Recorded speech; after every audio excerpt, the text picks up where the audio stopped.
dan svima i dobrodošli u treću sezonu Open podcasta u okviru projekta Wine Vision by Open Balkan.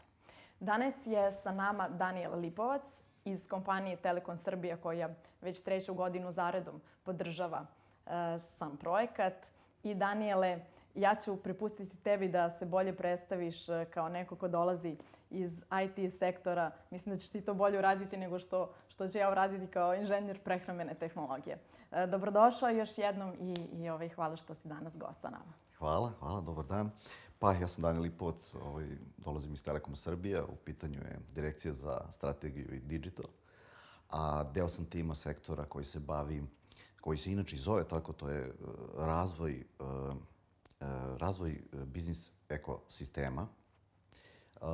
U principu to je sektor koji se bavi inovativnim tehnologijama i sastavljanje iz tima koji ima tu više stručnih inženjera koji su dolaze iz različitih domena. Neki dolaze iz mobilne telefonije, neki dolaze iz prodaje, neki iz marketinga, neki dolaze iz tehnike. I onda mi kao jedan tim pokušavamo da unapredimo digitalan proces koji je već u jeku, koji je tu. Počeli smo naravno sa digitalizacijom naših servisa, odnosno za naše interne potrebe, a sada to radimo i za naše korisnike. I onako, interesantna je priča. Telekom Srbija, verovatno, i od ono pitanje otkud mi ovde u vinu i... Da, uglavnom ljudi, kada se spomene ljudima Telekom Srbija, ono što prvo padne na pamet svakome jeste mobilna telefonija. Međutim, vi imate i druge sektore i bilo bi sjajno taman da spomeneš to zato što postoji projekti na kojima vi radite, a koji imaju veze ne samo sa vinima, nego generalno sa proizvođačima koji su takođe izlagači na predstojećem sajmu. Tako da eto, šta je to što zapravo radite u korist proizvođačima, ne bi li olakšali samo proizvodnju? Pa jeste. Interesantno je to, uvek postoji to pitanje otkud Telekom u celoj toj priči, ali praktično mi smo imali neki svoj interni case koji smo rešavali. Imali smo problema sa infrastrukturom koja je bila oštećena sa strane, ajde kažemo, tada je bila popularna cena bakra i onda su krao se bakar. I praktično kad dođe do oštećenja bakarnog voda, nekad su još oštetili i ostale optičke vodove i onda je došlo do prekida servisa ili do otežanog rada. A za jednu kompaniju kao što je Telekom Srbija, zaista je, ajde, pored materijalne štete, takođe nezadovoljni korisnik, mislim, kako to objasniti. I onda smo morali da delujemo. Materijalna šteta je bila ogromna. A to su kablovi koji su postavljeni napolju, u nekim oknima i danas mi imamo preko 15, skoro 1000 tih uređaja koji smo postavili i morali smo brzo da delujemo, da iskoristimo neku tehnologiju koja može da digitalizuje neki proces koji je napolju, a gde nema uslova za napajanje, gde su ekstremni uslovi.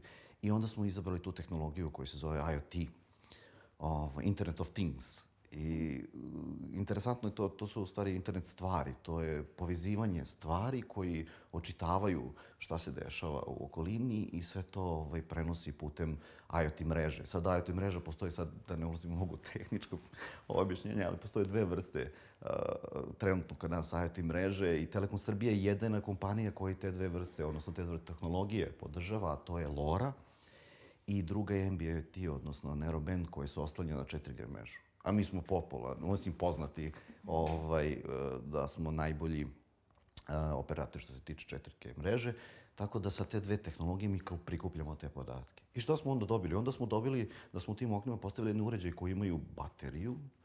Baterija traje 10 godina.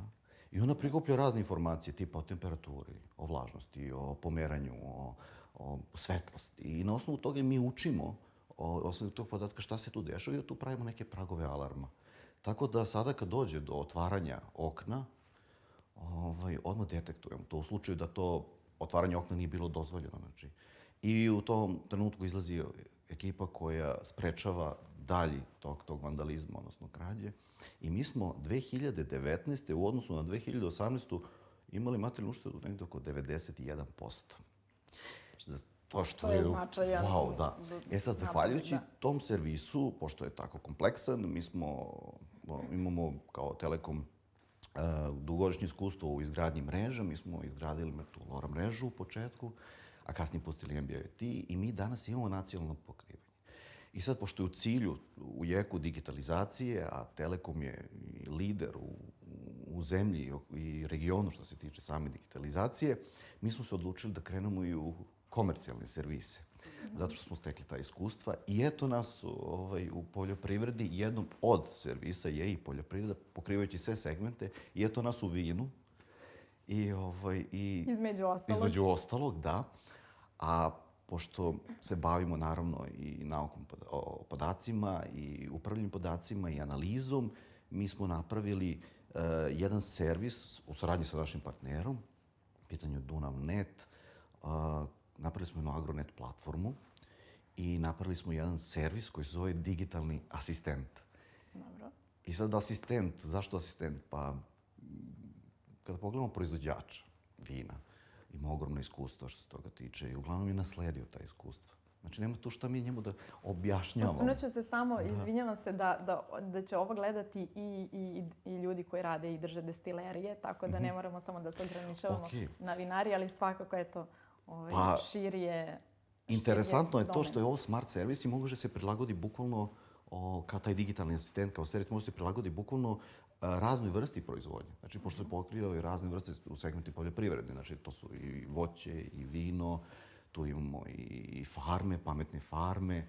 I interesantno je što mi kada razgovaramo sa proizvođačem, gledamo da mu nađemo neko rešenje za taj proizvod. I u principu, na primjer, kada su u pitanju parcele, pogotovo kad su vinogradi u pitanju ili voćnjaci, oni se nalaze, naravno, na otvorenom da nema struje i mi tu postavljamo te naše uređaje. Te uređaji prikupljaju informacije vezane za mikrolokaciju. Na osnovi tih informacija za mikrolokaciju proizvođač tačno zna kako da deluje, kako da reaguje u tom trenutku. Sad, na primjer... To znači da on ne mora sve vreme fizički da bude prisutan u vinogradu, je li tako? Ili voćnjaku i da proverava svakog dana šta se dešava, već može na samoj aplikaciji, je li tako? Na telefonu ili... Jeste. Ta Agronet platforma koja ima sve, znači ima uređaje kao što su meteostanice, imamo uređaje kao što su senzori razni za prikupljanje drugih informacija, oni su povezani preko naše mreže i nalaze se na Agronet platformi. Agronet platforma ima web i mobilnu aplikaciju. I sa tom aplikacijom, znači u pitanju su online podaci i onda se upravlja sa njima. Naravno, tu su i neki moduli koji govore, daju određene savete. Opet to je kao asistent, daje savet na osnovu saznanja, stručnih saznanja sa poljoprivrednog fakulteta, drugih gazdinstva i tako dalje. I onda, bukvalno, vi kad, na primjer, imate u nekoj regiji kišu i oni kažu imate 33% kiše. Sad 33% u toj regiji, mislim, to ne znači da će biti... Da, ali ako imate informacije sa mikrolokacije, kao što je meteostanica, IoT meteostanica, koja na sebi ima puno senzora koji se i dodaju u zavisnosti od kakav je paket u pitanju, vi dobijete tačnu informaciju sa mikrolokacije. Onda kod te podatke, uporediti sa podacima koje dobijate od zvaničnih meteoroloških podataka, vi imate tačnu predstavu šta se dešava tu. A interesantno je da mnoge štetočine i mnoge bolesti nastaju, na primjer, iz dva parametra, temperatura i vlažnost u određenom vremenskom periodu. I onda ima ono, kako kaže, bolje je sprečiti nego lečiti. I onda reagujete na vreme da bi te parametre popravili, samim tim imate manje tretiranja. A manje tretiranja, na primjer, ako imamo podatke već za ovih 3-4 godine koliko delujemo sa komerčnim servisima, da, na primjer, smanjenim prskanjem od 20% se uštedi oko 500 € po hektaru. Ili zamislite insekti. Da primjer imamo... Da li to znači da vinogradari, ukoliko imaju plan, zapravo oni mogu daleko ranije da organizuju vreme prskanja i tretiranja vinograda, je li tako? Da li to znači da na osnovu te vaše platforme može da se izvrši predikcija vremenskih uslova narednih mjesec dana, na primjer? Pa, interesantno je to što se tiče vremenskih uslova, pošto evo, kao i ove godine imali smo sušu, mislim, i stalno gledamo u nebo. Ali što se tiče same mikrolokacije, Imamo informacije. Na primjer, kada skupljamo te informacije i te informacije pohranjujemo u neku bazu podataka, data lake, i mi učimo iz njih i onda vidimo kakav je bio proizvod te godine. I onda znamo, aha, ove godine je bilo super, ove godine je bio savršen proizvod, ovo su mi podaci vezani za to. Toliko smo imali prskanje, toliko smo izlazili, toliko smo ili dali ili poslušali savjeta vezano za tretiranje na osnovu tih podataka. I onda sljedeće godine, ako ne budu uslovi bili isti, mi imamo te podatke pa ćemo gledati bar nekako da uđemo, nekako da ispoštujemo te parametre i proizvod će biti sličan. I interesantno je što se sve zapisuje, pa čak i to tretiranje. Ako ga ima manje, imamo novčanu uštedu. Sa novčanu uštedu mi možemo da Kao digitalni dnevnik. Bukvalno. Ima čak i digitalna knjiga polja, to je jedan od modula, što je interesantno, koje se koristi. Ima tu svašta nešto. Imamo sistem GIS koji se zove Geografski informacijni sistem koji govori o parcelama, pa na primjer u poljoprivredi za organizaciju parcela, kako ćemo gdje šta stavljati i tako dalje, za upravljanje. Mislim, postoje razni modeli koji se dodaju. Mi smo to sveli kao neki paket. Vi uzmite servis digitalnog asistenta, dobijete jedan paket. Sada imamo situaciju da vas neko kontaktira. Svakako doći ćemo i do pitanja na koji način, ali sada vas neko kontaktira i koji su sljedeći koraci koje i vi i proizvođač treba da načini? Pa u zavisnosti kakav je servis, odnosno kakav je segment poljoprivrede u pitanju. Vi, na primjer, ako je, na primjer, za vino i voće, tu su uglavnom meteostanice. Ako su, na primjer, pametne farme, tu se koriste senzori za ambijentalne uslove. Ako je živinarska farma, tu se koriste kamere. I sad, svugdje tu umiša nauka podacima, pošto vrši se analiza toga. I vi, na primjer, dobijete jedan paket, dobili meteostanicu. Imate jednostavno kratko uputstvo kako se ta meteostanica montira. Nešto slično poput mikrofona ovog. I sad vi tu stavljate te senzore, pa stavite senzor za merenje temperature, pa senzor za merenje vlažnosti vazduha, pa senzor za merenje temperature zemljišta, pa senzor za merenje vlažnosti zemljišta. Sastava zemljišta? Da li se i na to odnosi? Znači, možemo da pričamo o tome, o nutritivnoj vrednosti, jel? Da, vi dobijete informacije iz zemlje, jer vi kada tretirate, navodnjavate, nekad preveliko navodnjavanje može da napravi problem, a vi dobijate te informacije za relativno vlažno zemljište. Pa onda imate, na primjer, dobijate za vlažnost lista, na primjer, imate senzor. Pa onda imate senzor za prikupljanje kiše, da znamo koja je kišnica u pitanju, kolika količina kiše. Pa senzor za pravac vetra, za jačinu vetra. I svi ti senzori, njihove, na primjer, kod temperature 0,025 Celzijusa plus minus greška. Jako su precizni, kod kiše 0,3. Tako da izuzetno su precizni i onda vi sa tim informacijama vi tačno znate šta se dešava na lokaciji. Prosto postavite tu meteostanicu. Oni imaju u sebi bateriju koja traje 10 godina. Pa čak i neki moderne meteostanice imaju i mali solarni panel, pa ta baterija traje duže. Kad se završi sezona ili ako želite da prebacite negdje, vi prebacite. Ali kad je postavite, uključite, automatski dobijete podatke na vašoj web i mobilnoj aplikaciji i onda gledate te podatke. Podaci su naravno vizualni, kroz razne grafike, naravno tu su i izveštaji razni. I onda zamislite koliko je lakše jednom proizvođaču, na primjer, on dobija savjete od nekog agronoma. I sada agronom, mi na primjer u IT sektoru volimo da kažem, mi radimo troubleshooting, tako end-to-end. Znači, proveravamo sve, analiziramo podatke, koristimo razne alate, imamo tu neki sistem eliminacije, pratimo kako je dobar servis. Tako isto i agronom. On na osnovu tih informacija može da uradi dobru procenu i da da dobar savjet. Plus ovih savjeti što se dobiju po modulima. Pa, na primjer, veštačka inteligencija se koristi. Da li te meteostanice, zapravo ako su već mobilni i mogu da se šetaju, da li može sa jedne parcele da se premeste na drugu parcelu i da proizvođač ima apsolutno cele godine uvid u to, ali koliko je to razdalje, koliko je fizička razdvojenost? Pa, razdaljina. S obzirom da smo mi zbog onog našeg internog servisa pokrili bukvalno nacionalnu pokrivenost što se tiče LoRa mreže i naravno imamo što se tiče 4G, pa tako da imamo i NB-IoT, sve jedno je. Znači, bukvalno samo nosi uređaj sa ovom postavi i sve to. U slučaju da je u pitanju neki baš rural, lako se, vrlo brzo se to pusti signal, odnosno postavi se jedan LoRa gateway. Naši gateway koji služe, na primjer, za LoRa, oni imaju backhaul, tako da se mogu osloniti i na 4G mrežu. Ne samo da koristi svoju preko IP-a, da prosleđa podatke ka mrežnom serveru, onže isto tako preko tog backhaula koji je u stvari SYNCATIS unutra. Tako da imamo rešenja da ispratimo bukvalno sve što se tiče rurala, subrurala, bukvalno jeste. I onda, na primjer, tu su imamo pametno navodnjavanje, isto kao deo digitalnog asistenta. Na primjer, moj prijatelj koji ima izazove na Kosmaju, on gaji nisu ribizle, u pitanju je borovnica, jeste. Borovnica. I sad, pošto, na primjer, dobio on informacije da će biti kiše, obilna kiša, dobije, naravno, savjete od svog agronoma kako da se pripremi za to. I, to prođe. Ali kad je suša, on mora to da navodnjava. I sad, pošto je to brdovito, i on sad navodnjava, više delova navodnjava. Ali nikad ne u potpunosti. Uvijek ima neki deo parcele koji nije dobro prošao. U tom slučaju, vi kad imate takvu meteostanicu, vi onda imate i pametno navodnjavanje. Onda tačno znate, ovdje mi treba vode, ovdje ne. I dobijete proizvode po celoj parceli koji su savršeni.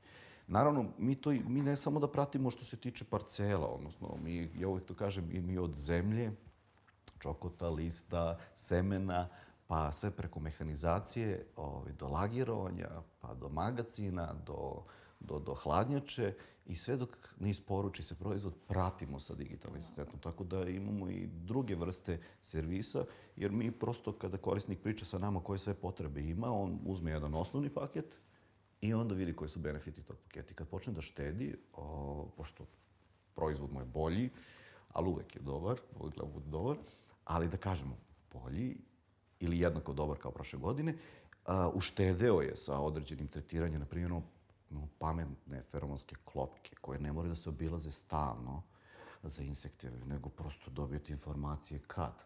Tako da sve su to neke uštede. I sad vi, na primjer, ako ne prskate zbog insekta svoje parcele, imamo saznanje da se do 1000 evra uštedi godišnje. A to je sasvim dovoljno za neke nove module, pa možete čak i postojeći informacijni sistem, ako već ste digitalizovali vaše imanje, da ga povežete sa našim sistemom. Često sami proizvođači ili ljudi koji su prosto u proizvodnji možda nekad nemaju vremena ili imaju možda i malo pružaju otpor prema tim novim stvarima u smislu digitalizacije. Pa da li tu olakšavate, imate li možda i neku obuku za sve njih koji žele da pristupe tome, jer naravno, vi, na primjer, kad odete na poljoprivredni sajam ili tako nešto, uvijek su to neki dashboardi, neke grafike. Oni su već upoznati vizualno sa tim. I sad, kad se malo porazgovara o detaljima, jednostavno lako uđu u tu priču. I onda kad vidi benefite koji su bukvalno kao, prikaz je kao semafor. Na primjer, krenuti od jednostavnog zeleno, žuto, crveno. Pa kaže, sad meni je bitno da temperatura i vlažnost u određenom vremenskom periodu bude tog opsega, to su mi parametri od značaja, on dobije SMS notifikaciju. Tako da je, bukvalno, asistent je tako napravljen da korisnik ima sve informacije prilagođene njemu. Onda on polako uz njih uči i onda poslije to pretvori u jedan kompleksan ekosistem. A to nam je u stvari i cilj. I poslije onda unapređuju neke druge procese.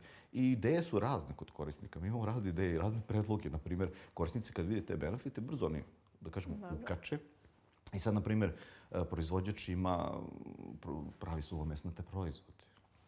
Savršene pršute. Naravno, to ide uz vino. I sad, može se napraviti pametna pušnica. Veoma jednostavno. Da kontroliše vlažnost vazduha, ali tako isto temperatura. Pa onda, na primjer, vrstu dima. Organsko isparenje. I onda na osnovu tih parametara, kad se dobije proizvod, ove godine šunka ispala super, baš je dobra. To su mi ti podaci. A pazio sam je u toku godine zahvaljujući tim podacima, pa sam reagovao na vreme. Sad ću da je odložim negdje gdje mora da odstoji 1-2 godine. A to je bukvalno uređaj, mali uređaj, bukvalno kao malo veći od mobilnog telefona, koji se samo postavi, u sebi ima bateriju i čita te informacije. I onda on prati šta se dešava. Tako da ne mora da ide mnogo u pušnicu i ne mora da ide mnogo da stoje na provi. Može se bavi drugom proizvodnjom, a da prati te parametre.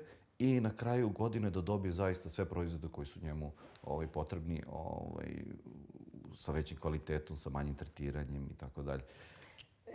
U organskoj proizvodnji i uzgoju čini mi se iz svoje priče zapravo da to značajno olakšava Je li tako? Jeste. Organska proizvodnja je karakteristična, koriste se tretiranje, da kažemo, rigoroznije, nije opuštenije i mora se reagovati na vreme. I ti senzori u stvari daju te informacije sa mikrolokacije, pogotovo kad je voće u pitanju, i onda zna proizvođač kako da reaguje na vreme i prati te parametre da ne bi došlo do pojave nekih insekata i tako dalje. Naprimjer, interesantno, Telekom je kao društveno odgovorna kompanija, mi imamo svake godine, evo sad tradicionalno 4. godina kako imamo IoT Lab za studente. I to je onako, sad uključeni su svi univerziteti u Srbiji i uglavnom dakle, postoji i neka praksa i razmena. Jeste. I to jeste kao stručna praksa, a u stvari traje 6 meseci i nama je ideja da student sa svojim kolegama sa drugih fakulteta, pa tako da imamo tu poljoprivredni, neki tehnički, elektrotehnički, organizacioni, ekonomski, imaju razne obuke, oni prave kao neko startup rešenje u IoT tehnologiju i dobiju bukvalno pristup našim platformama, dobiju jedan IoT kit koji imaju razne senzore i onda oni prave svoj servis. I sve što mobilna telefonija može da pruži. A to je mreža, SMS, notifikacije, mail, aplikacije koje su jednostavne. To je jedna platforma za aplikacije gde je programiranje drag and drop, znači prave procese, nema tu nekog mnogo velikog programiranja. Low code, no code, mi to zovemo tako. I interesantno je, na primjer, studenti sa poljoprivrednog fakulteta uglavnom su to deca gazda koji imaju imanje. I oni kako prvi start im je, hajde da rešim onaj problem koji imaju moji roditelji na imanju. I mi smo imali prošle godine, mi na kraju to bude jedna komisija, tu budu uvaženi profesori, naravno gosti naši, proizvođači, partneri i tako dalje. I onda postavljamo razne pitanja kako su došli do tog rešenja, koji imaju cilj i tako dalje. I bilo je to da se prati samo temperatura i vlažnost lista, vezano za list, jer u određenom periodu list pojavi se neki insekt koji na kraju dođe do bolesti lista. I naše pitanje je bilo, pa dobro, a zašto ne koristite meteo stanicu koja ima i sad nabrajemo sve ove senzore? A studentkinja je odgovorila, nema potrebe, jer izazov za tu vrstu voća je baš taj koji se rešava ovako. I to je najprostiji uređaj koji ima samo 2 parametra koji će da šalje ta 2 parametra 10 godina bez prestanka, a rešit će jednu ozbiljnu stavku proizvođaču voća i on više ne mora razmišljati o tome. On sad može se fokusirati na nešto drugo. I interesantno je kad se opusti i da ne gleda online te podatke i sve to, on će dobiti SMS notifikaciju da postoji mogućnost da će doći do dobije zapravo sve informacije na Jeste. I to je tako interesantno. I onda proizvođači počnu sve da digitalizuju. Pa sad, na primjer, podrumi vina. Meni je interesantno, na primjer, proizvođači vina imaju mnogo podruma. Znači, sad ne mora bude jedan podrum, nego ima na više lokacija. I sad, tako slušam moje prijatelji, pa sad flaše stoje ovde, mora stoje ovde. Postavljen tog senzora koji samo postavi, dobijete informacije vezane na ambijentalne uslove tog podruma. Imate ih 5, 10, 15, ali sve na jednoj aplikaciji. Interesantno. I to su te prednosti digitalizacije, odnosno povezivanje stvari, odnosno IoT tehnologije. Ljudi u Srbiji su već napravili, verujem, saradnju, ali tako neko sa vama. Kakve su uglavnom komentari i njihova iskustva? Šta je to čime su onako iznenađeni pozitivno? Mi gajimo, imate prijatelj, to je naš stari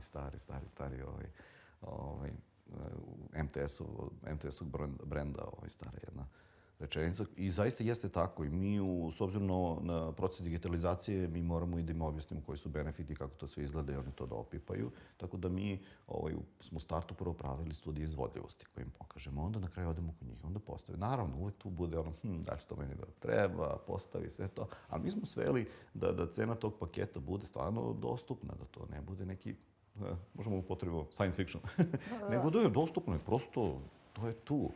I jako lepo reaguju i primene svoje znanje odmah.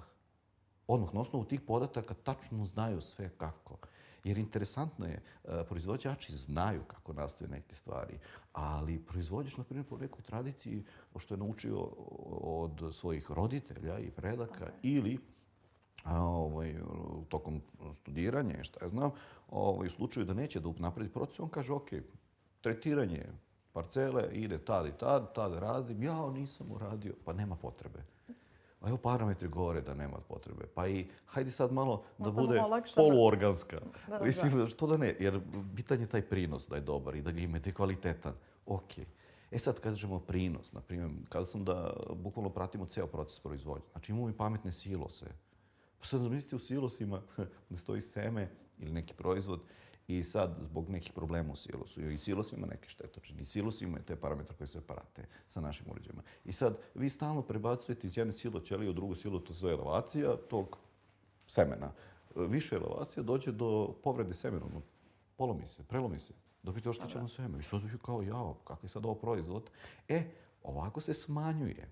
I kupac dođe i dobije izveštaj kako je to održavanost. Svi ti izveštaj dobije se od digitalnog asistenta.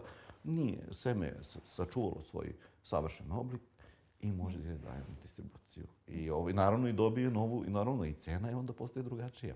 I hajde, za kraj da te pitam, kako ljudi uopšte mogu da dođu do vas, kako da se informišu, na koji način mogu da otpočnu ceo proces?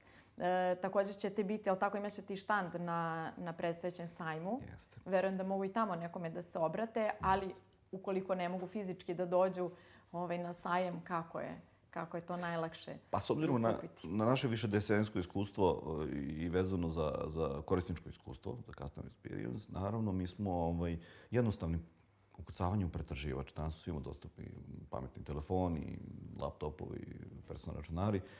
Ukuca se MTS, to je brand Telekoma Srbije, poljoprivreda, MTS vino, MTS voće, MTS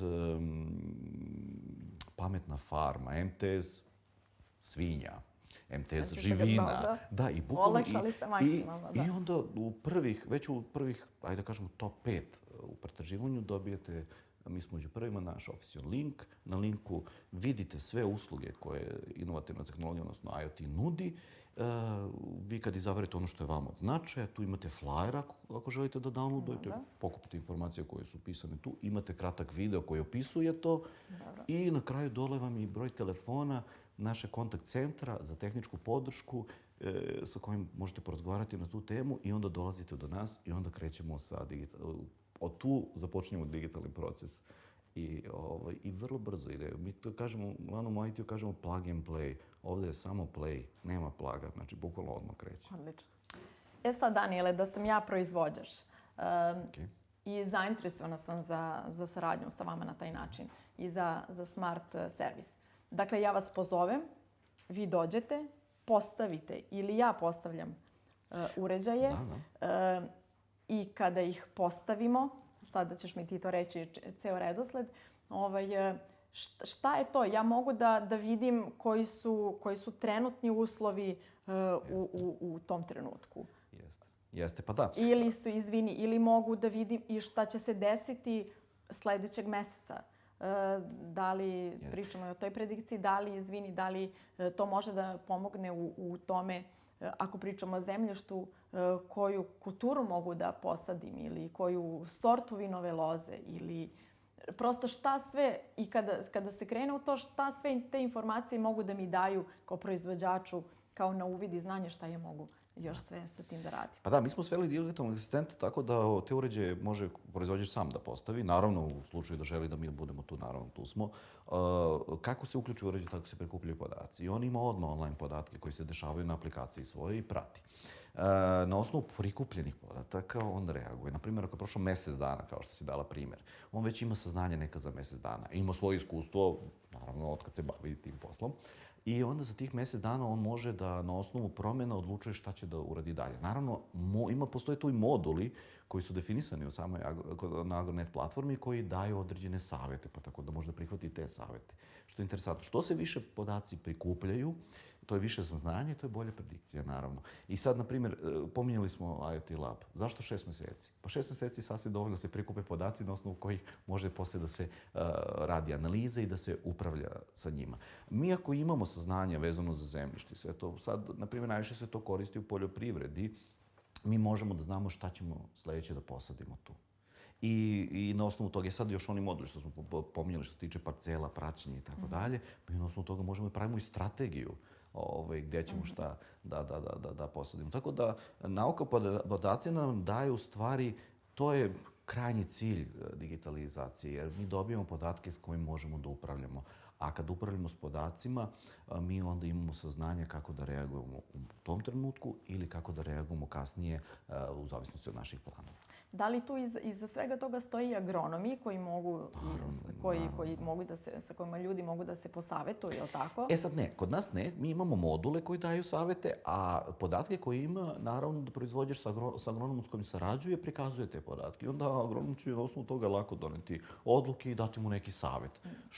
Zato se i zove digitalni asistent. Dobro, znači apsolutno vlada svim informacijama i situacijama. Vlada svim prikupljenim informacijama iz kojih je naučio, da. Dobro, hvala. Nema čemu.